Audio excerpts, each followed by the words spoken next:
Hola a todos, mi nombre es Manuel, esto es Historia Bizarra Bizantina y hoy os traigo la reseña del presente libro La vida cotidiana en el Antiguo Egipto de José Miguel Parra. En él el autor nos hace un somero repaso de cómo fue la historia de la varias veces milenaria civilización egipcia faraónica y todo ello a través de los ojos de personas pertenecientes a los diferentes estamentos sociales. Así, de esta manera, vemos cómo era el día a día de esos egipcios del mundo antiguo, desde la cúspide de la pirámide social, esto es el faraón, el visir o las intrigantes damas de la corte, hasta aquellas clases inferiores, aquellas clases desde luego no privilegiadas que conformaban la base de la pirámide social,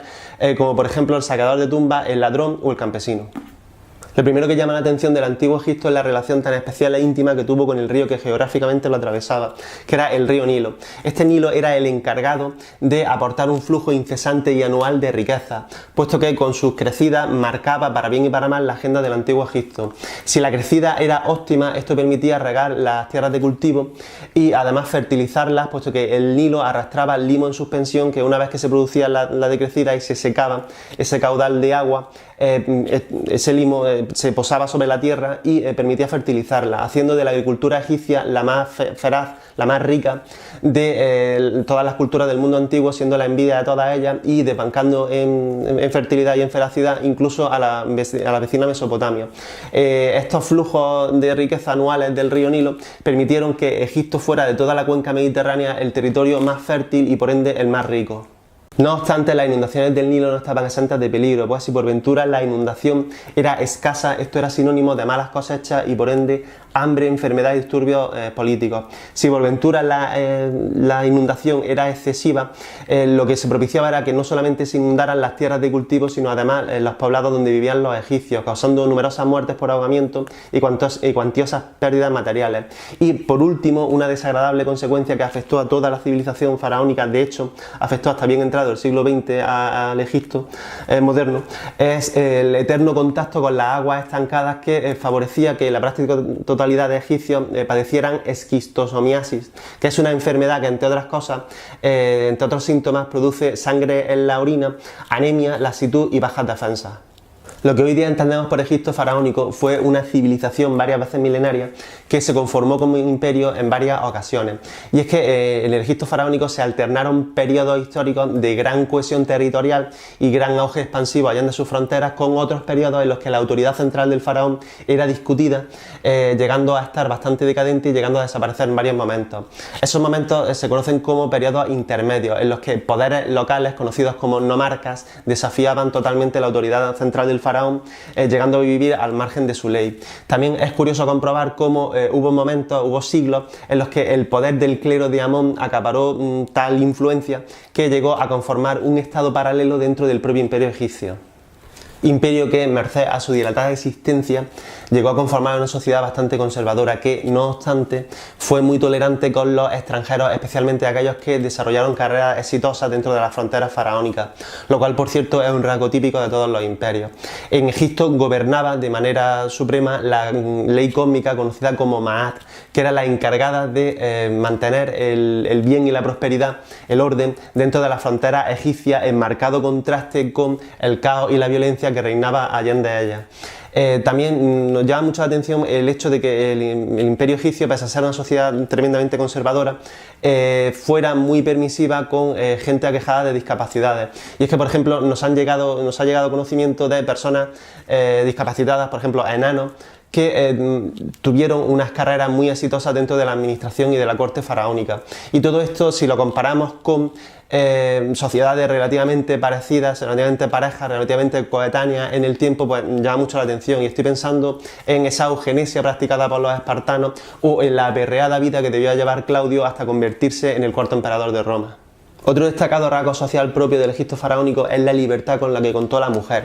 y fue una libertad casi sin parangón en cualquier otra civilización o cultura de su mismo ámbito geográfico e histórico. De hecho, algunas mujeres llegaron a ser poderosísimas, y así, por ejemplo, Nefertari, la que fuera gran esposa real de Ramsés II, Nefertiti, la que fuera gran esposa real de Akenatón, o la reina Tigi, que fuera gran esposa real de Amenhotep III y madre de Amenhotep IV, Akenatón, tuvieron una marcada influencia en todas las decisiones que Egipto tomó dentro y fuera de sus fronteras. De hecho, algunas tanto fue el poder de la mujer en el Antiguo Egipto que no pocas llegaron a ceñir los emblemas de poder de la monarquía faraónica, que eran el cayado y el látigo. Y las más famosas, pero no, subrayo, no las únicas, faraones, mujeres, que tuvo Egipto fueron por un lado Hatshepsut y por otro lado la cerrebérrima Cleopatra VII, que fue el último faraón de Egipto, el último faraón de la 33ª dinastía, la dinastía Lágida o dinastía macedónica, y que fue el faraón que lamentablemente perdió la soberanía egipcia frente al poder romano en época de Octavio Augusto. Aunque si por algo destaca la cultura faraónica es por la omnipresencia de la religión en absolutamente todas las facetas de la vida. Para los antiguos egipcios, la figura de su monarca, la figura del faraón, era absolutamente sagrada, puesto que el faraón era el único intermediario posible entre los cientos de dioses y el pueblo egipcio. Dado que Egipto contaba con multitud de templos que requerían un complejo ceremonial y unos complejos ritos diarios, y un único faraón, tenía obligatoriamente que delegar su autoridad en los sacerdotes, que actuaban como vicarios de la autoridad celestial del monarca. Hay que entender que los templos egipcios no solamente eran lugares de culto, sino que por contra también eran lugares muy destacados de comercio y de producción agrícola, puesto que esos templos eran regalados, eran sostenidos con las tierras que el faraón, tierras del erario público, el faraón les aportaba, y estas tierras con el paso de los siglos comenzaron a juntarse, a sumarse, y así había templos que empezaron a sumar cada vez más y más poder. De hecho, hubo faraones que llegaron a asustarse, lógicamente, del poder creciente de tal o cual divinidad, y para contrarrestar influencia lo que hacían era favorecer a un culto rival. Como ya hemos dicho antes, José Miguel Parra en su libro nos habla del ejemplo paradigmático de todo esto, que fue la 21ª dinastía, en la que el culto a Amón fue tan poderoso en el Alto Egipto que llegó a desarrollar un auténtico poder totalmente independiente de la lejana, decadente y centralizada autoridad faraónica. Aunque ya por último, si hay una peculiaridad inherente a la civilización faraónica, esa es la de la grandiosidad rayana en la megalomanía de las construcciones que nos han legado. De esta manera, cada vez que un nuevo monarca, un nuevo faraón ascendía al trono de las dos tierras, se producía una carrera a contrarreloj para construir su monumento funerario antes de que éste pasase a mejor vida. Esos monumentos funerarios faraónicos cambiaron de morfología a lo largo de los milenios, abarcando desde las reconocibles pirámides hasta esos fabulosos hipogeos excavados durante el Imperio Nuevo en el Valle de los Reyes y en el Valle de las Reinas. De todos estos hipogeos, el más famoso es el del faraón niño, entre niño y adolescente, Tutankamón. Este faraón Tutankamón es una figura histórica bastante secundaria, si acaso no terciaria, pero goza de una gran fama, puesto que por un lado gobernó muy pocos años, pero eso sí en un periodo particularmente interesante y muy convulso de la historia egipcia, como fue el fin de la herejía márnica, y por otro lado es hasta ahora, hasta el momento, la única tumba regia que nos han legado desde la antigüedad relativamente intacta. Esta pulsión egipcia por construirse una tumba no era exclusiva de la clase gobernante, y es que toda la sociedad egipcia, desde que nacía, luchaba durante toda su vida por poder construirse una tumba acorde a sus posibilidades económicas. Esto llama mucho la atención, puesto que la sociedad egipcia, que tenía la consideración de ser una de las más ricas, o tal vez la más rica, junto con Mesopotamia, de todo el mundo antiguo, una sociedad en extremo próspera, en extremo acaudalada, realmente no era tal que así, puesto que la vida en el antiguo Egipto faraónico, era una vida dura, corta y en extremo laboriosa. De esta manera, los egipcios, desde que nacían, sabían que tenían muy pocos años en este valle de lágrimas, y estaban ahorrando toda su vida para poder permitirse un proceso de momificación que preservara su cuerpo durante toda la eternidad. Ahorraban también para poder permitirse comprar y excavar y adornar una tumba, y muy especialmente ahorraban para acaparar un ajuar funerario que les facilitase su vida en la vida de ultratumba, quién sabe si acaso menos ingrata que la vida terrenal. La vida cotidiana del Antiguo Egipto está editada originalmente por la editorial La Esfera de los Libros en 2015, siendo la edición que poseo la que editó el Círculo de Lectores en 2016. Estamos ante una edición con tapa dura con sobrecubierta, un papel de aceptable calidad y gramaje, una edición no muy grande, tampoco excesivamente pequeña, que sienta muy bien a la mano, puesto que tiene un poco peso, y tiene un total de 455 páginas. Lo que más llama la atención de la edición, amén de una destacable portada, es el hecho de contar con numerosas reproducciones en blanco y negro de fotos y dibujos de estatuarias, frescos, momias, etcétera, etcétera, todo relacionado con la cultura egipcia, y muy especialmente por la inclusión de un generoso cuadernillo central de estas mismas reproducciones a todo color.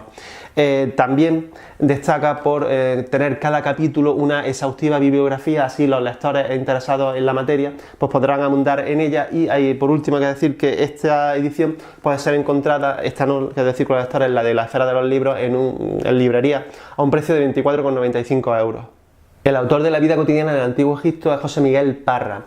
José Miguel Parra es doctor en Historia Antigua por la Universidad Complutense de Madrid. Ha sido miembro del proyecto Yeuti y excavó la tumba de Eri. Y entre sus obras destaco La vida amorosa en el Antiguo Egipto, Momia, la derrota de la muerte en el Antiguo Egipto o La historia empieza en Egipto. A modo de conclusión, tengo que decir que el libro La vida cotidiana en el Antiguo Egipto de José Miguel Parra me ha gustado mucho, pues nos ofrece una visión que se aleja mucho de los mitos y leyendas que han envuelto toda la civilización, todo lo relacionado con la civilización faraónica desde el siglo XIX, en que se pone de moda, hasta el mismo presente. En este libro el lector encontrará la cruda realidad, y es que Egipto era una sociedad de hormiguitas muy trabajadoras cuya esperanza de vida apenas llegaba a 35 años, que merced a un determinado tipo de impuesto que se pagaba al faraón en horas de trabajo en obra pública, que se conoce como azofra, y que a su vez aprovechaba esos tiempos muertos que ya hemos hecho mención del ciclo de crecidas del Nilo, consiguieron levantar unos monumentos espectaculares, unos monumentos que nos impactaron aún hoy día, milenios después, hasta tal punto de hacernos espolear nuestra imaginación más allá de lo debido. Y por todo ello recomiendo encarecidamente su lectura. Bueno, y hasta aquí llegó la reseña de La vida cotidiana del Antiguo Egipto de José Miguel Parra. Espero que haya sido de tu agrado. Si tienes alguna duda, sugerencia, inquietud, no lo dudes y por favor déjamela en comentarios. Suscríbete para estar atento a las novedades del canal, dame un like para recompensar mi trabajo y nos vemos en la próxima videoreseña.